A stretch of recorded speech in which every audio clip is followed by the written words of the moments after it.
गांव के किनारे पर एक नन्हा सा होशियार लड़का हैरी अपनी माँ के साथ एक छोटी सी झोंपड़ी में रहता था। हैरी बहुत हंसमुख और अक्लमंद बच्चा था।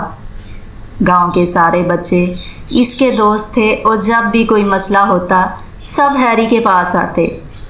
हैरी का घर एक खूबसूरत बाग के करीब था जहाँ आमों के बड़े बड़े दरख्त लगे हुए थे।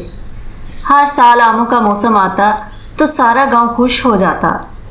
बच्चे सुबह सवेरे बाग में आकर आम चुनते, कुछ खाते और कुछ अपने घरों में ले जाते। एक दिन जब आम पूरी तरह पक चुके थे और दरख्तों से मीठे मीठे खुशबूदार आम झूर रहे थे, हैरी और इसके दोस्त खुशी खुशी बाग में पहुंचे। जैसे ही वो आम तोड़ने लगे, अचानक बंदरों का एक शरीर होल बाग में कूद पड़ा।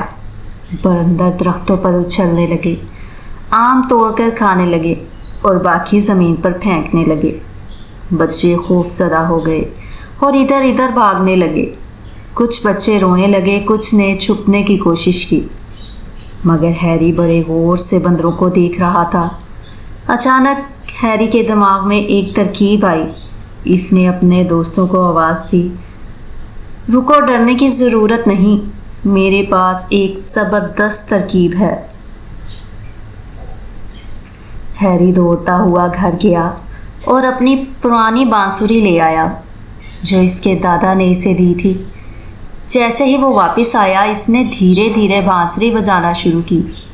बांसुरी की मीठी धुन फ़ज़ा में गूंजने लगी। बंदरों ने जब वो धुन सुनी तो वो हैरान हो गए।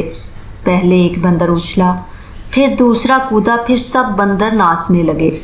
कुछ तालियां बजा रहे थे, कुछ गोल गोल घूम रहे थे और कुछ अपनी दुम को पकड़कर झूम रहे थे। हैरी ने मौका गनीमत जाना और बच्चों को इशारा किया। सब बच्चे दबे पांव आम चुनने लगे।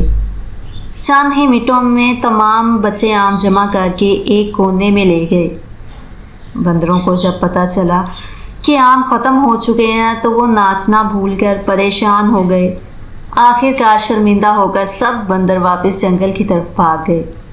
बच्चे खुशी से तालियां बजाने लगे और हैरी के गिर्द जमा हो गए।